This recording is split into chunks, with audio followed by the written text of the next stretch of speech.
Because of the resurrection of Jesus, we will have resurrected relationships. We'll have resurrected relationships. You know, after Christ came back again, he effectively picked up where he left off. In John 20 is the story of the disciples going out fishing, Peter, James, and John. They caught nothing. And I don't know if these guys ever caught fish if Jesus wasn't helping them. Every time we read about him fishing, Jesus is giving them direction.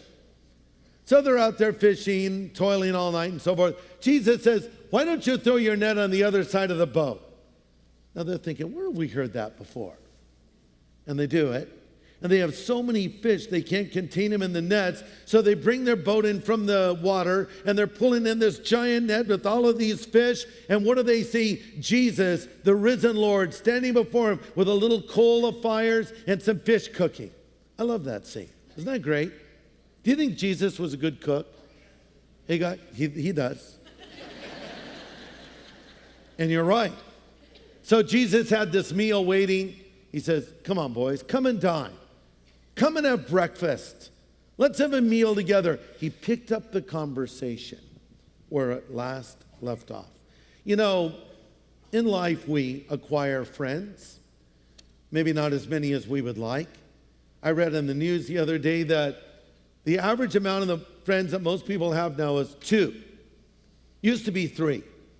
Maybe it's the economy, I don't know, but it's less. I can't afford you, I'm sorry. I'm cutting back to 2.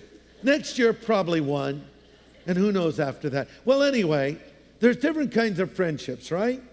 There's some kinds of friendships that I would describe as high maintenance. You know what I mean?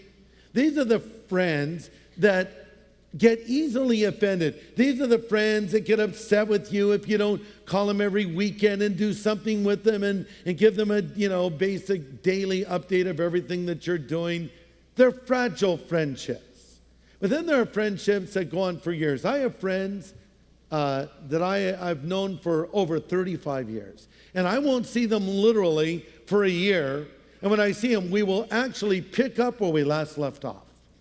Just like, hey, remember that one time? It's like we were just together, but it's one of those solid friendships.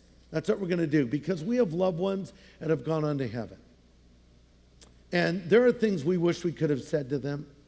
And there are things we wish they would have said to us, but the conversation was cut off suddenly. But there's going to be reunited relationships and continued conversations. Have you ever been talking to someone on the phone and lost service? Let me put it another way. Is your carrier AT&T? I'll probably get sued now, but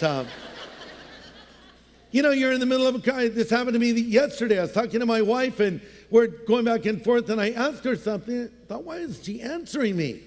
Well, she'd been off the phone for a while. The sad thing is it wasn't the fault of my carrier. She just hung up. No, she didn't. But I got cut off.